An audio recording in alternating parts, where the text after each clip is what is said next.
You're listening to Charlottesville Right Now, and yesterday we focused a lot on the governor of Virginia and his press conference about gun control in the Commonwealth of Virginia and his proposals for what he called common sense gun regulations to keep the guns out of the hands of criminals. I am a gun owner. I am a hunter. I'm a strong believer in the Second Amendment and that people have a right to bear arms. But there is a responsible way to protect the Second Amendment's freedoms while also at the same time protecting our communities. And today we're going to ask the other side what their opinion is. Erich Pratt is the Director of Communications with Gun Owners of America. Mr. Pratt, so what say you? How do you feel about the governor's proposals, and how do you think they're going to fare here in the Commonwealth? Well, I think he's going to have a real hard time getting his gun control legislation passed through the legislature here in Virginia, which is obviously overwhelmingly Republican.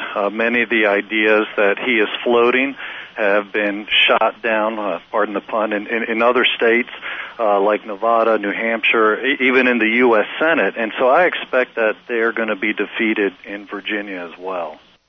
What do you think he's going to accomplish or trying to accomplish by pulling the quote-unquote gun control issue out of the proverbial bag?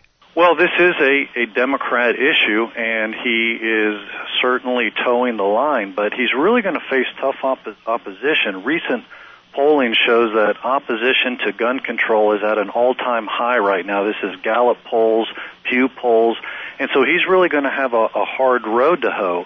And if the recent elections are any indication, at least at the national level, there could be severe consequences for the Democrat Party if they try to push this. This is News Radio 1070 WINA. We're talking with Erich Pratt of Gun Owners of America about Governor McAuliffe's proposals to bring in some common sense gun control to the Commonwealth. Mr. Pratt, let's talk about that word common sense. It means different things to different folks. One could argue, I suspect, that in Virginia we already have common sense gun controls. What are your thoughts on that? Well, I think we would reject the term out of hand. That gun control is not common sense. It's unconstitutional. It violates citizens' rights. And the stricter and stricter you go, the more and more in danger you leave citizens. I mean, look at Washington, D.C. and places like Chicago, which at one time completely banned firearms, and they said that was common sense gun control, to keep guns out of the hands of criminals. Of course, we knew that that was a lie, that it didn't keep guns out of their hands, and that the only people that it really affected were the law-abiding. And so, you know, what the left has tried to do is come up with a snappy phrase to try to hide what they're really doing, but it's the same old thing. It's restricting our Second Amendment rights, and I don't think Virginia is ready for that. Do you think there's any problem with what the governor is proposing as far as keeping folks who aren't paying their child support or felons and that sort from getting guns? Well, if we're talking about violent felons, absolutely, and that's already the law, where violent felons do forfeit their rights, and we have had a history in our country for over 200 years where you can forfeit your right to life, forfeit your liberty, your money, etc., depending on how severe your crime is. What I think the governor is doing, however, is going beyond that to find new ways to keep guns out of people's hands. And even though it may be couched in a context which may sound appealing, really what it amounts to is following examples from, let's say, states like California, where people can just basically make an accusation that somebody is dangerous. So without a judge, without a jury, they lose their constitutional rights. I mean, this is like pre-crime in Minority Report. Well, we thought you were going to commit a crime on next Tuesday. And so it's this type of model that the governor is following, and I think it's very dangerous. And again, I don't think it's going to fly here in Virginia.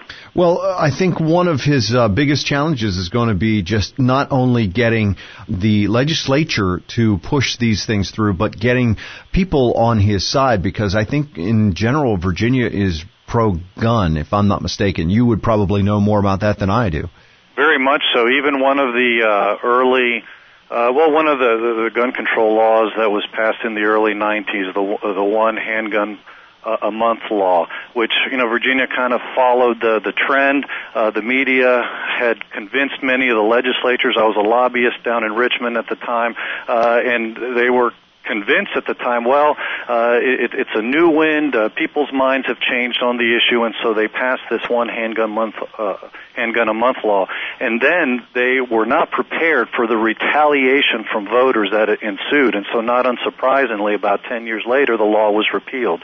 So even one of the few gains that the anti-gun left got was subsequently repealed, and instead we've been seeing actually a lot of legislation that has expanded firearm rights in the state over the last decade. I think that specific idea where he wants to repeal the repeal was something he mentioned yesterday. Let's listen to this. My next proposal aims to curtail handgun trafficking and stockpiling by reinstating the one-gun-a-month law. Yeah, good luck on that.